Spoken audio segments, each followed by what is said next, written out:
Hallelujah. जब तक कोई मनुष्य यीशु मसीह को अपना प्रभु, अपना उद्धारकर्ता, अपना सेवियर, अपना मुक्तिदाता नहीं मानता है, तब तक परमेश्वर की दया उसके ऊपर नहीं होती है। इसीलिए वचन बता रहा है कि पहले तुम कुछ भी नहीं थे, पर अब परमेश्वर की प्रजा हो। तुम पर दया नहीं हुई थी, अब तुम पर दया हुई है। पहला पत्रस अध्याय 2:10। हम पर दया कब हुई है?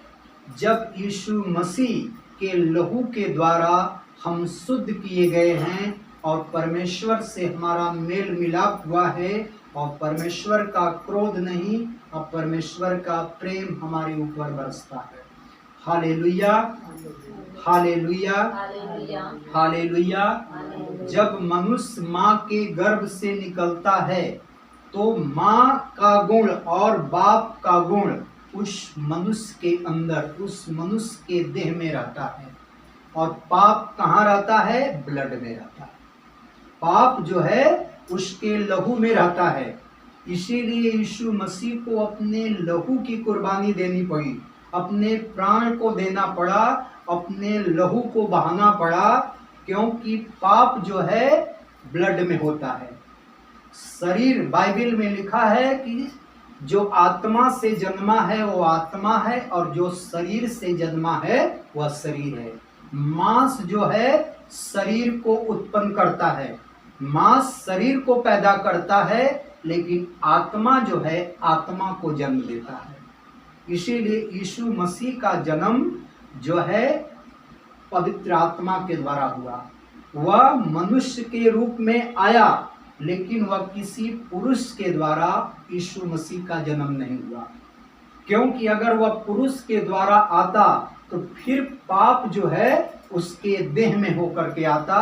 इसलिए यीशु मसीह को परमेश्वर पिता ने कुमारी के द्वारा बिना पुरुष का, यानी कि पवित्र आत्मा के द्वारा इस दुनिया में लाया। अगर यीशु मसीह किसी बाप के द्वारा, किसी पुरुष बाप के द्वारा आता तो फिर वह हमारे पापों को क्षमा नहीं कर पाता, क्योंकि वह पाप उसके देह में रहता। लेकिन यीशु मसीह पवित्र आत्मा के द्वारा आया, वह किसी मनुष्य के द्वारा नहीं बल्कि परमेश्वर की आत्मा के द्वारा आया। इसीलिए लिखा है कि जो शरीर से पैदा होता है वह शरीर है, और जो आत्मा से पैदा होता है वह आत्मा है। यूहन्ना रचित सुसमाचार अध्याय 3 वचन 6।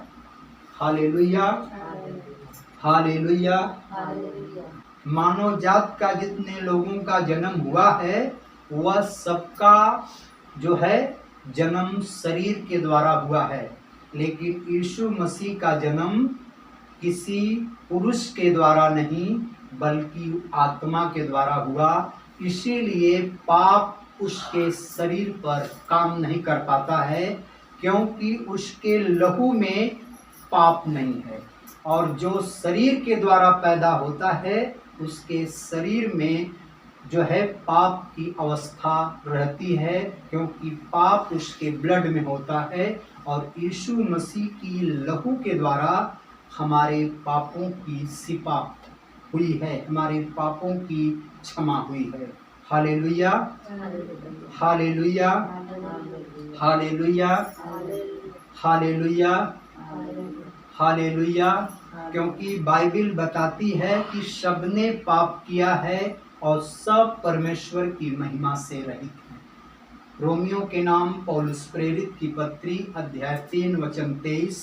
इस दुनिया में कोई ऐसा नहीं है जिसने पाप नहीं किया है, न कोई कह सकता है कि हम पापी नहीं हैं। अगर सब धर्मी होते यीशु मसीह को इस धरती पर आना नहीं पड़ता, क्योंकि यीशु मसीह ही एकमात्र ऐसा परमेश्वर है जिसको पापों की क्षमादान देने का अधिकार है।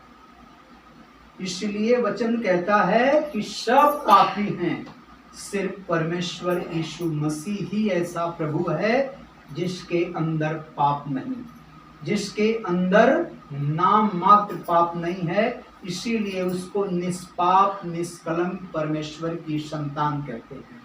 Hallelujah, hallelujah, hallelujah, hallelujah, hallelujah, hallelujah, hallelujah, hallelujah, hallelujah, hallelujah. Hallelujah. Yeshu Masih ने कोई पाप नहीं किया, कोई अपराध नहीं किया, कोई गुनाह नहीं किया, लेकिन हमारे पापों के, हमारे गुनाहों के, हमारे अधर्मों के कामों के कारण यीशु मसीह के शरीर पर यातनाएं पड़ी। यीशु मसीह को 39 कोड़ों की मार पड़ी। यीशु मसीह के सर पर कांटों का ताज रखा गया, उसके शरीर को छलनी किया गया, उसके हाथों पांवों में कीले ठोके गए, उसका लहू हमारे और आपके शिफा के लिए बहा। इसलिए यशायाह ने लिखा है कि निश्चय उसने हमारे रोगों को सह लिया और हमारी बीमारियों को उठा लिया, तो भी हमने उसे परमेश्वर का मारा, कूटा और दुर्दशा में पड़ा हुआ समझा। वह हमारे अपराधों के कारण घायल किया गया और हमारे अधर्मों के कामों के कारण कुचला गया, और हमारी ही शांति के लिए उस पर ताड़ना पड़ी, उसके कोड़े खाने से हम चंगे हो जाएं। हम सब भेड़ों के समान भटक गए थे और हम सब ने अपना अपना मार्ग ले लिया, और यहोवा ने हम सब के अधर्म का बोझ उसी पर लाद दिया। वह सताया गया और सहता रहा। जिस प्रकार से भेड़ बंद होने के समय और भेड़ी ऊन कतरने के समय बिल्कुल चुपचाप शांत रहती है, वैसे उसने अपना मुंह नहीं खोला। यशायाह नबी की किताब से अध्याय 53 वचन 4 से लेके 7 तक लिखा है कि वह हमारे अपराधों के कारण घायल किया गया और हमारे अधर्मों के कामों के कारण कुचला गया, और हमारी ही शांति के लिए उस पे ताड़ना पड़ी, उसके कोड़े खाने से हम चंगे हो जाएं।